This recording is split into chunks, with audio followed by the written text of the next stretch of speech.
Hey guys, Officer O'Leary here, back again at Six Flags Great Adventure. It's actually my first time back here since my huge road trip that I did with Hands Up Studios and Chisel Coasters out in Texas. We visited a whole bunch of parks. We drove across the whole middle of the country. We literally went to Six Flags St. Louis, Six Flags over Texas, Six Flags Fiesta Texas, 2 days at Fiesta Texas, Six Flags over Georgia, like a couple other parks in between, and it was awesome. We had such a blast. We even went to Silver Dollar City. Some of the videos might even be out, but if you haven't already, you can check my Instagram. I have some highlights from the trip. It was so amazing. It costs a lot of money to go, so you know, I appreciate you guys watching these videos, of course. All the ad money really helps. Something that might be useful to some of you guys, not so much for me, but right here inside Six Flags Universe, right off to the right, there's a cash conversion machine. So if you don't have a physical card, you can go in there and convert cash into a card free of charge. Or right next to it is also a fuel rod dispenser machine. So you can go, and I think it's probably about $30 to get a disposable. I don't know if it's disposable actually. I think you have to return it. The fuel rod is it's pretty cool. It's like a pre-charged battery device that you can plug in, you know, USB to charge your phone. A lot of you guys probably know what I'm talking about already. I don't have to explain it. But yeah, quite an atmosphere with all the people here. It's so busy. Camera goes here. Okay. Oh yeah, that is a good shot. It's really cool to see the park putting in all the extra effort to make this event actually worth something. You know, if you're just coming for the day, you know, you would be pretty surprised. This is so cool. With a little bit of wind, all the pinwheels start to go. Wow. It's awesome.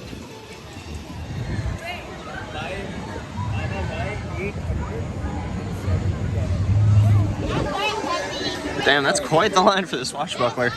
It's spilling out onto the midway. Huge line over here, Buccaneer as well. 'Tis a busy Sunday indeed. Kids around here go back to school the first weekend in September, right after Labor Day usually. So the park stays open daily until then. Know a lot of parks like in the Midwest and the Southeast, and pretty much everywhere else seem to go back to school like sometime in August instead. We're a little bit different over here. I don't know, it looks like the Joker 40 free spin coaster is also having some technical issues. It's currently closed. Of course, if you're already waiting in line, you can usually stay there unless there's some type of major mechanical issue and they end up closing for the rest of the day, which usually isn't the case. I can hear it testing right now, actually. Yep, the train's going up the lift. So you should expect that to reopen any minute.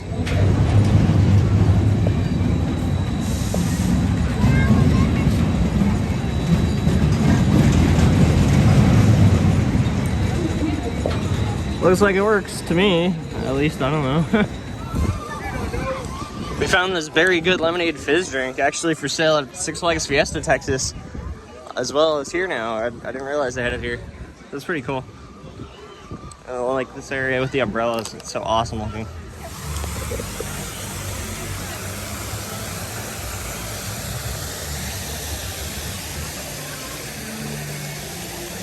Wile E. Coyote and Sylvester are out here getting pictures of everyone. Sweet Cakes and Cones out here by the main entrance is selling extreme shakes. You get a brownie churro or chocolate chip cookie dough shake. It's kind of in the style of what they have at Hershey Park with their shakes. I don't know if these are anywhere near as good as the ones they have at Hershey, but they look really good. It's part of the Summer Vibes Festival here. It's starting to get a little bit darker out. It's about 6:30 and the park closes tonight at 9. I'm not sure that we're going to stay all the way up until 9. I think we'll probably leave earlier than that. As long as I get on, you know, a few rides and get my fix with some food, I'll be happy.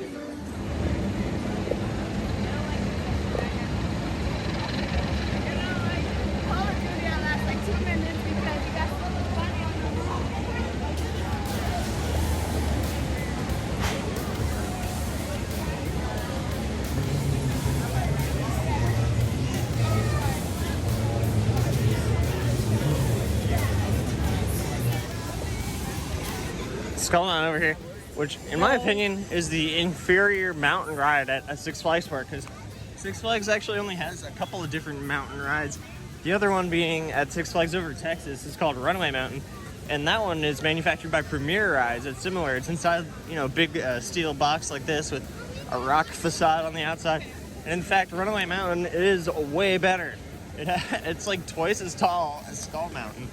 It has better theming, and it's actually like a decent ride. Okay, don't get me wrong. Skull Mountain is a decent ride, but Runaway Mountain is like, wow, it's like more speed and airtime and like everything. But yeah, Skull Mountain, it's still mid-tier.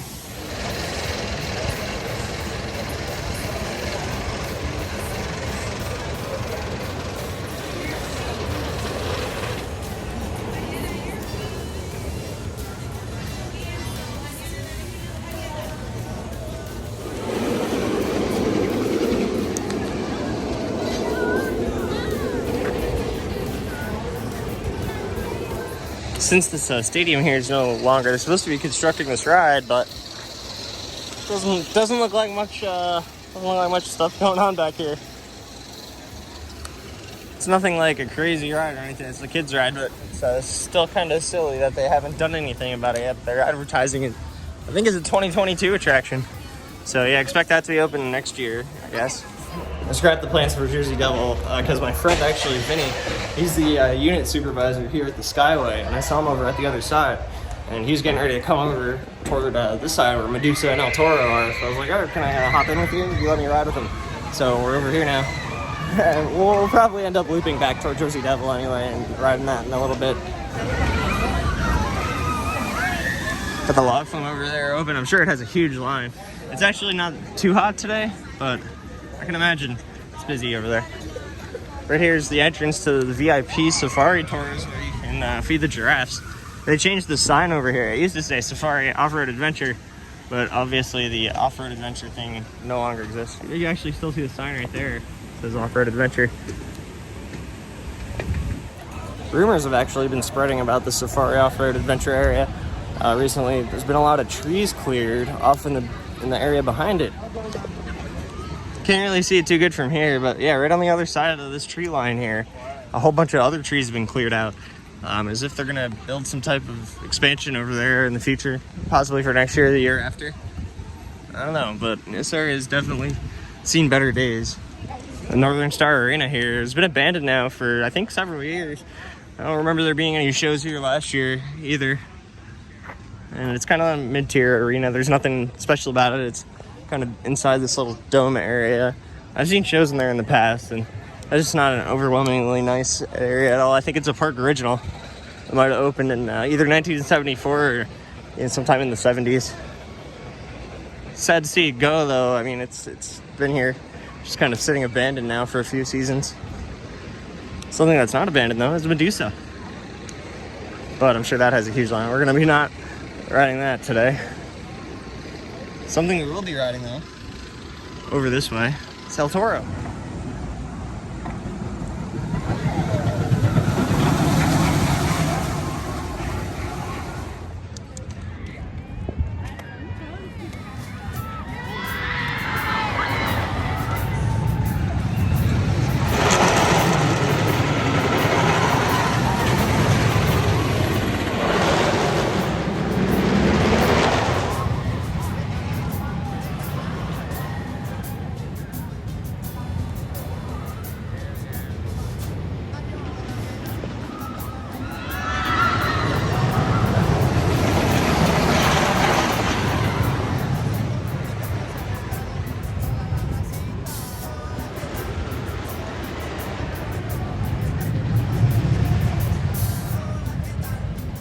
Toro looks like it's running great.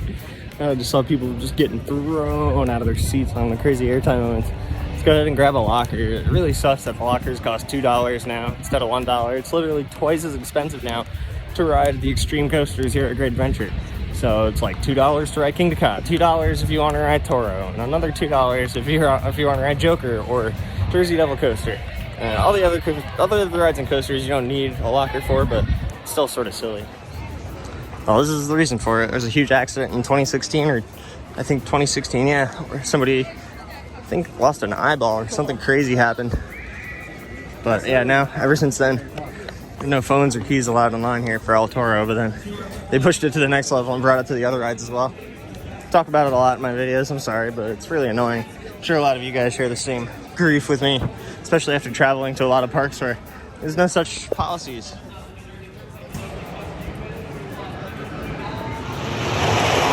Oh yeah, it's running fast.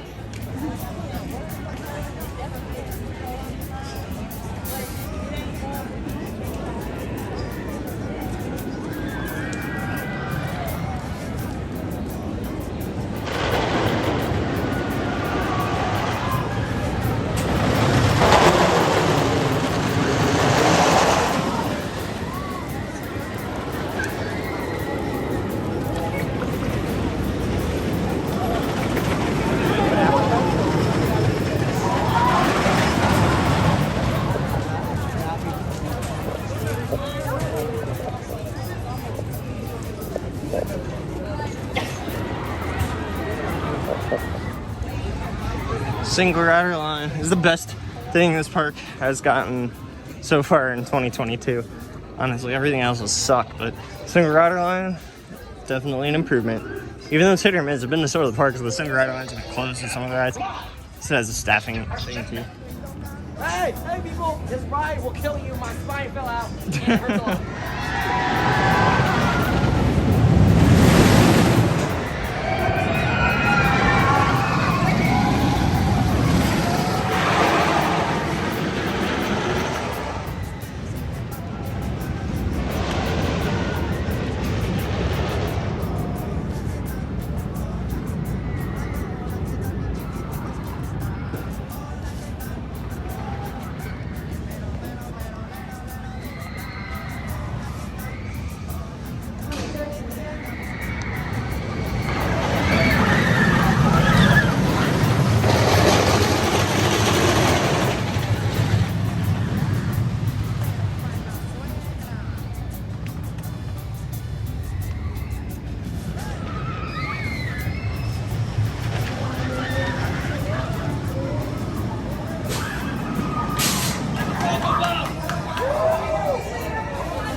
Oh my god, we just got off El Toro like 4 or 5 times in a row or something like that. Oh, we had to walk around to the single rider line ramp like over and over again a couple times. But yeah, this thing was running fantastic. We got crazy airtime. Uh-oh, you guys hear that? Oh, it's stopping on the lift. Well, wait for it to roll back. There it is. Yeah, El Toro does that. If they send the train out of the station too early, it just kind of stops on the lift for a second. It's kind of funny.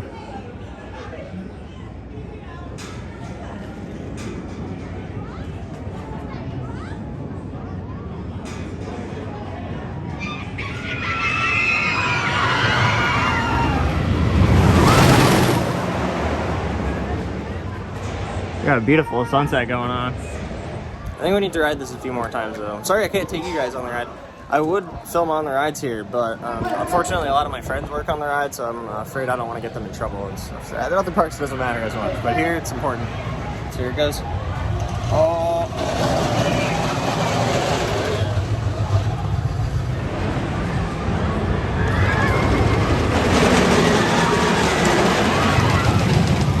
Well, we just finished a little mini El Toro marathon. I think we did it like 8 times in a row or something like that.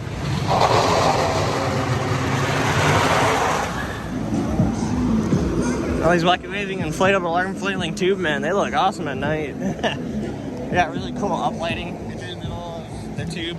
We're trying to find a snack that's on the dining plan. A lot of these places have lines because it's busy, and there's not as many snacks on the dining plan as there used to be. Like, you can't get funnel cakes anymore.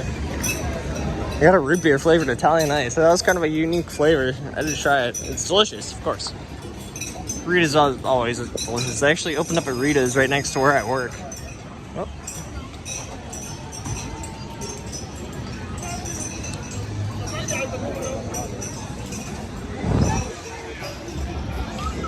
The park really comes alive when it gets dark out. We have all the cool lights and everything, and all the people. It's great to have a nice atmosphere here. Especially after all the turmoil that's happening, like internally at the Six Flags company. We just finished our day here. We ran into a bunch of people we know, of course, like there's a bunch of people who come here just as often as I used to, you know, almost every single day.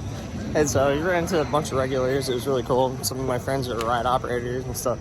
Yeah, it was cool hanging out here at the park for the first time in like a month or so. It's been a while since I've been here. Just don't spend as much time here as I used to. I have to save up more money by working more often, and I'm just not here like I used to be. But it's good to be back, and I'm happy you guys are watching. Thanks again for tuning in, and I'll see you in the next video. Peace out.